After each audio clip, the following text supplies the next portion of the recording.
All right, a couple quick shout outs and thank yous. First, I'd like to give a shout out again to the JI Group, Juan Fortuno, Chris White. They do it all, and when we decided to do this, Juan said he wants to be a big part of this, and so I want to give a round of applause for them because they do it all, and they don't have to do it, but they do it for the community. So I first want to say that. Secondly, I'd like to give a shout out to DJ John Quick, who is always on the case. He's the most community service-minded DJ I think I've ever seen in my life. Let's give him a shout out. He's out here giving his time. I want to give him a shout out. Also, Tara Dowdell and the Tara Dowdell Group, all the PR, all the media strategy, she is on top of it. If you need anybody to come with you and do that, please look for Tara.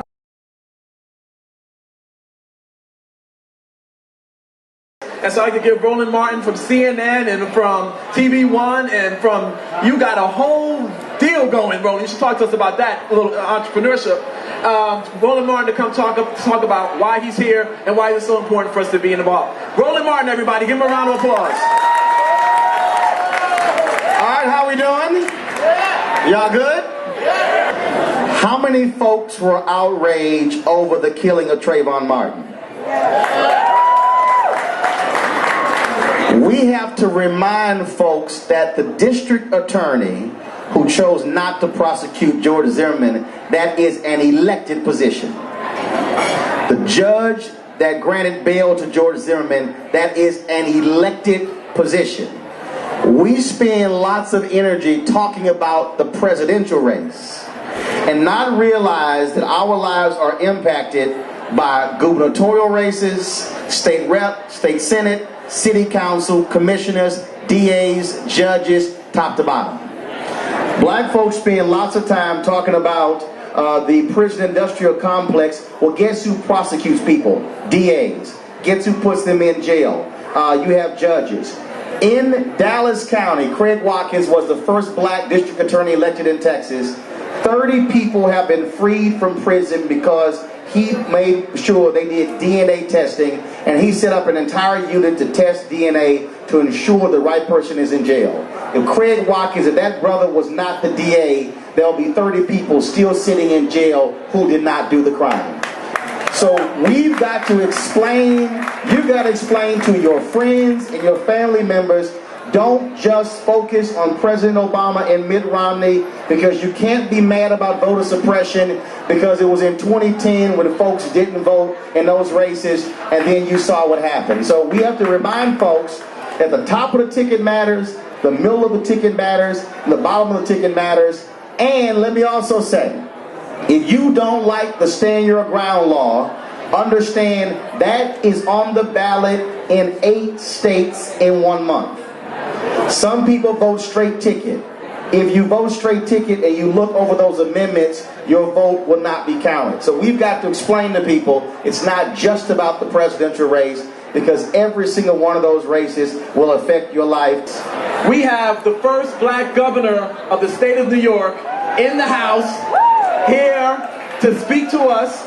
I called Governor Patterson. He said, Brian, anytime, sure, because he believes in the importance of all of us and how powerful we are, and he made sure that he was here to come share a few words with us. Governor Patterson is from Harlem. He was the governor. Before that, he was state senator. And for those of you who don't, Harlem World in the building. And for those of you who don't know, because some people say, oh, these politicians don't do anything, it was Governor Patterson who got the Rockefeller drug laws overturned. And if you don't know what that is, please, Governor, I want you to say a few words on that, because black men are in jail and are incarcerated at incredible rates, and thanks to what Governor Patterson has done, we're turning some of that around. So I want you to say a few words on that as well. Governor Patterson, please come on stage. You are a great governor, you're a great son of Harlem, and we'd like you to come on stage and say a few words. Thank you, Governor.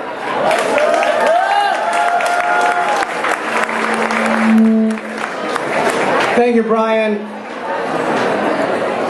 Welcome, everybody. The Young Professionals United for Change is an organization whose purpose needs to be stated and restated.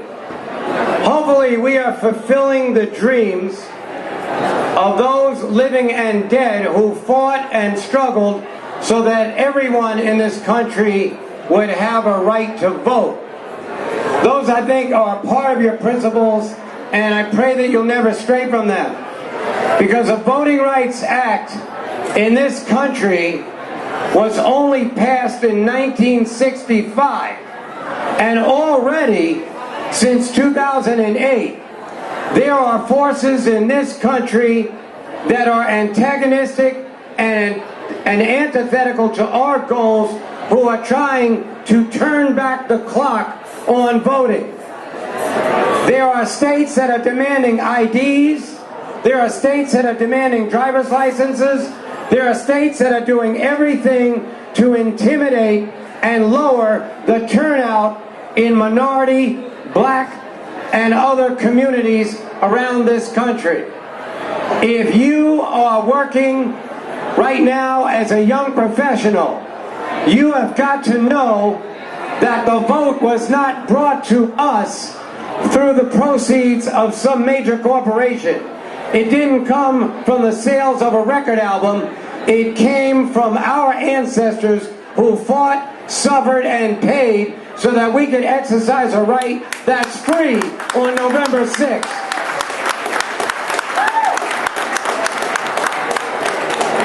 I thought you would like that. But the reality is that there are very few states that will determine who the next president of the United States will be. Until we get to a popular vote system, there are 9 battleground states who will determine who will run this country in the next 4 years. In 1972, we lowered in this country, through an amendment to the Constitution, the voting age to age 18. Nobody that was 18 cared until 2008, when the highest turnout this country ever saw came out to vote, because for the first time in American history there was a candidate much different than any that had come before, and his name was Barack Obama. But some saw it as a fad or a culture of that year or something interesting to do. But 4 years later, the problems in this country are just as critical to your own survival as they were back then. Now, Roland Martin said that government plays a role in everything that happens, and he used Trayvon Martin as an example. I'll put it in a way that will be easy for you to understand. When you were born, a doctor signed your birth certificate. That was an action of government. Yep. When you die, that sad day for you when you die, and maybe for your family, maybe they sign a death certificate, and all in between.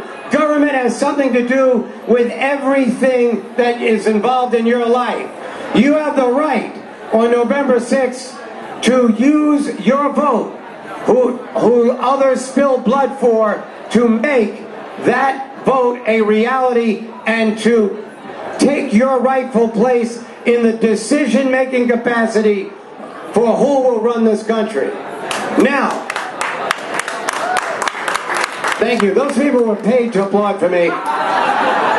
The rest of you can do what you like. And by the way, if you want to leave while I'm speaking, I won't know one way or the other. So it's really all right. Now, this is a non-profit event, so I won't make any political statements. But if I was going to make one, I'd say this. If you want to live like a Republican, you better vote like a Democrat.